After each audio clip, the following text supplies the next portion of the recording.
안녕하세요. 주고리즘의 강우진입니다. 자, 오늘은 SK 하이닉스와 관련된 이야기 해보도록 할 텐데요. 사실 최근에 이 골드만삭스에서 SK 하이닉스에 대한 매수 의견을 매수에서 중립으로 하향 조정을 했습니다. 이제 그러다 보니까 급락을 좀 보여줬는데, 자, 과연 정말 SK 하이닉스 이대로 끝인 건가? 라는 부분을 좀 우리가 생각을 해봐야 되는데, 일단 저는 그렇게 생각을 하지 않거든요. 그래서 물론 앞으로 이 HBM에 대해서 경쟁이 심화가 되는 것은 사실입니다. 지금 마이크론 같은 경우에도 굉장히 투자를 좀 많이 하고 있는 상황이고, 지금 SK 하이닉스나 삼성전자가 투자하는 것에 수배에 달하는 지금 투자금을 투여하고 있는 상황입니다. 이제 그러다 보니까 앞으로의 경쟁이 좀 어떻게 될지 알 수 없는 상황인 것은 맞으나, 근데 이제 단순한 수치로 두고 보자면은 과연 SK 하이닉스가 지금 고평가가 된 구간인가? 정말 이렇게 주가 급락이 나와야 되는 구간인가를 한번 생각을 해본다면은 저는 그렇지 않습니다. 이제 막 억눌려 있었던 주가가 제자리로 찾아가는 구간이었다라고 생각을 하거든요.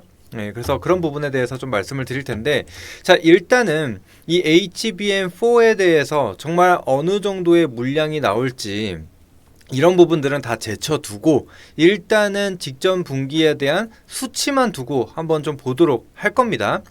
자, 일단은 마이크론, 지금 마이크론과 삼성전자가 이제 HBM에 대한 포에 대한 파일을 나눠 가져갈 수 있다라는 우려의 목소리가 있었는데, 앞서 말씀드린 대로 이 부분에 대해서는 아직 정확한 수치가 나온 게 아닙니다. 지금 마이크론도 그렇고 삼성전자도 그렇고 이 HBM4에 대해서 어느 정도 수율이 정확하게 나오는지는 알 수가 없는 상황이거든요. 그래서 이런 것들은 조금 추후에 결과들이 나오게 되면은 다시 한번 체크해 보도록 하겠고요. 앞서 말씀드린 대로 이제 실적에 대해서 먼저 살펴볼 겁니다. 그래서 마이크론 직전 분기 실적 발표를 했었습니다. 자, 그런데 이제 매출액 같은 경우에 우리가 이 마이크론 예상했었던 게 이제 한 88억 달러 뭐 요 정도가 됐었거든요. 근데 예상치보다 상회를 하긴 했습니다. 그래서 매출액이 한 93억 달러 정도가 나왔는데, 이게 하나로 따지면은 약 12조 9천억 원대 정도가 된다라고 좀 보시면 됩니다. 그래서 약 13조 원이라고 보도록 할게요. 자, 그리고 영업이익을 한번 보게 되면은 24억 9천만 달러 정도가 나왔는데, 이게 대략적으로 하나로 약 3조 한 5천억 원 정도 된다고 보시면 되는데요. 자, 그런데 우리가 여기서 볼 수 있는 건 물론 예상보다 상회하는 실적, 이게 HBM에 대한 비중 증가로 인한 서프라이즈였습니다.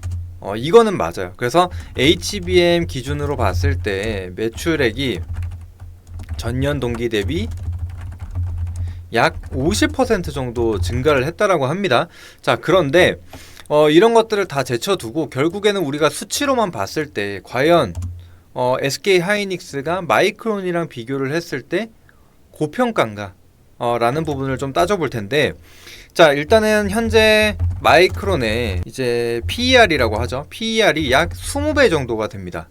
20배 정도가 되고, 시가총액이 지금 현재 기준으로 지금 최근에 조금 빠지기는 했어요. 그런데 1268억 달러, 이것도 역시나 하나로 약 176조 한 5천억 원 정도 된다라고 보시면 됩니다. 자, 그런데 우리가 지금 예상하는 SK 하이닉스 2분기 실적에 대해서 좀 보자면은 지금 매출액이 약 20조 원 정도 되고요.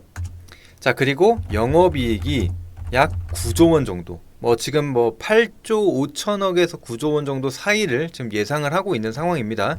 근데 낮게 잡더라도 그러면은 매출액이 한 19조 원, 영업이익이 8조 원 정도로 정말 보수적으로 잡는다고 해볼게요. 지금 시장 컨센 대비해서. 자, 그런데 그러면은 지금 매출액이 13조 원 정도. 근데 SK 하이닉스 2분기가 19조 원. 그 다음에 영업이익이 약 3조 5천억 원인데 지금 영업이익이 약 8조 원. 낮게 잡은 게 8조 원 정도 됩니다. 자, 그런데 지금 현재 SK 하이닉스 PER 같은 경우에는 9.9배 정도 됩니다. 근데 지금 마이크론이 20배라고 말씀드렸죠. 그리고 지금 시가총액 현재 195조 한 8천억 원 정도가 된다라고 보시면 되는 상황입니다. 자, 근데 이제 추가적인 하락이 나와서 지금 여기 나와 있는 시가총액을 한번 보게 되면은 4,686억 원 정도가 되네요. 그죠? 이 정도가 되는 상황인데, 자, 이것만 두고 비교를 해봤을 때도 단순하게 지금 실적이 이렇게 잘 나오고 있는데 마이크론이랑 거의 비슷하다라는 거예요. 그래서 항상 이제 코리아 디스카운트라고 하죠. 그래서 이 SK 하이닉스 같은 경우에도 한국에 어쨌거나 상장이 되어 있는 대표 기업이기 때문에 이 부분을 피해갈 수 없었거든요.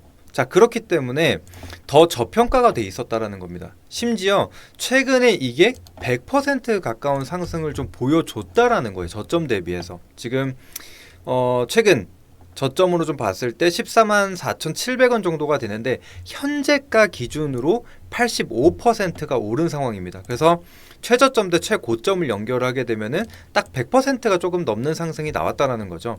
그래서 그만큼 저평가가 돼 있었다라고 보고 이제 막 지금 정부가 신정부가 좀 들어서게 되면서 이 증시 부양에 대한 부분 이런 것들이 계속적으로 반영이 되면서 최근에 급하게 올랐다라는 거예요, 주가가.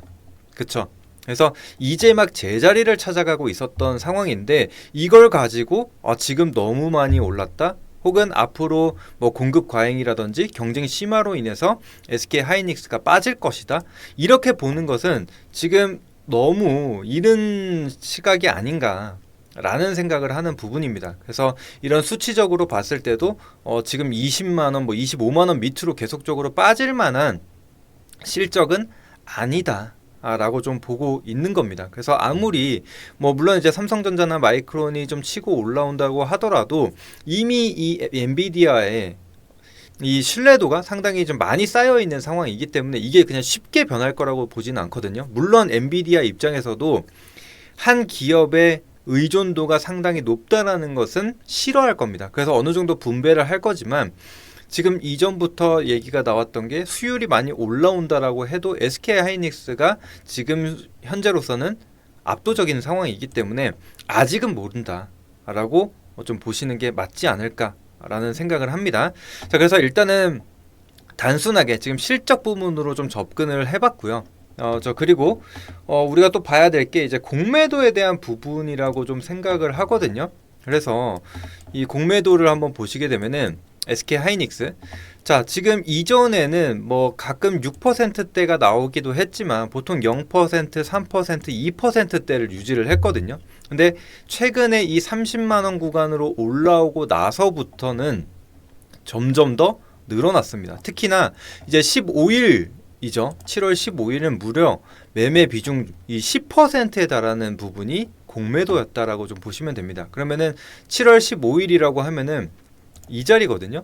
종가상 최고가 자리에서 이렇게 공매도 비율이 많이 올랐다. 그 다음에도 8%, 또 급락이 나온 당일에도 5%대, 그리고 오늘 같은 경우에도 3%대 공매도가 지금 나왔다라는 겁니다. 그래서 이런 것들만 봤을 때도 단순히 좀 단기적으로 좀 급등이 나왔기 때문에 일부 좀 차익에 나서는 그런 모습이 나오고 있지 않나. 그래서 지금 이전에 담아뒀었던 물량까지도 차익을 내고 또 공매도를 통해서 차익을 내고 하고 있다라는 거죠. 그러면은 어느 정도 하락이 이어지고 나서, 그러니까 지금 같은 경우에는 주가도 이 관성이라는 게 있기 때문에 조금 더 빠질 가능성은 있습니다.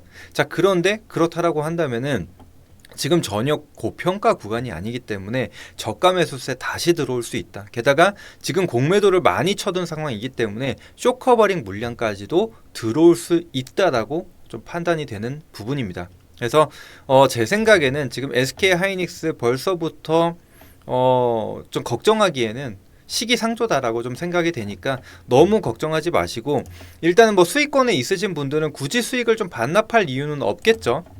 그래서 일부는 좀 수익을 좀 챙겨 두시고, 일단은 단기적으로 이 라운드 피겨 가격대인 26만 원 라인을 좀 봐야겠죠. 그리고 그 이후로부터 상승세가 좀 가팔하게 나왔었고, 단기적인 조정이 나오더라도 이 26만 원대를 좀 벗어나지 않았거든요. 그래서 이 구간은 어느 정도 이제 매물벽이 좀 있다라고 좀 판단이 되니까 지지 1차 확인을 하고, 만약에 이탈하게 될 경우에는 어디까지 사실 빠진다 이런 것들을 좀 가늠하기는 어려울 것 같아요. 공매도나 이런 게 어디까지 이어질지는 좀 모르기 때문에 조금 더 기다려보고, 그리고 요즘 같은 경우에는 삼성전자랑 커플링이 돼서 같이 오르는 게 아니라 삼성전자가 올라가면 SK하이닉스는 쉬어가고, 오히려 이렇게 좀 핑퐁이 나타나는, 그러니까 시소 현상이 좀 나타나는 모습들을 좀 볼 수가 있기 때문에 삼성전자와 흐름도 같이 한번 좀 봐야 되지 않을까라는 생각을 합니다.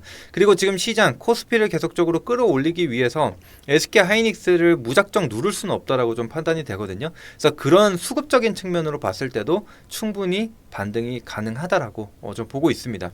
그래서 이런 부분들 좀 참고하시고, 오늘은 굉장히 좀 간단하게 일단은 실적을 가지고 그리고 마이크론과 상대적으로 좀 비교를 해봐서 SK 하이닉스에 대한 반등 가능성을 한번 얘기를 해봤습니다.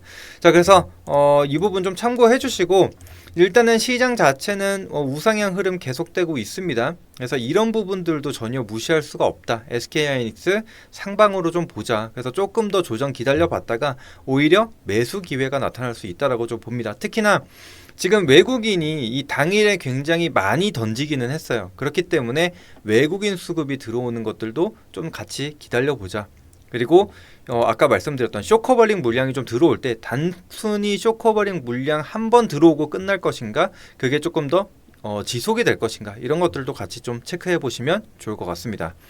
자, 오늘 이렇게 SK 하이닉스에 대해서 좀 정리를 해봤고요. 다음엔 조금 더 자세한 내용으로 찾아뵙도록 하겠습니다.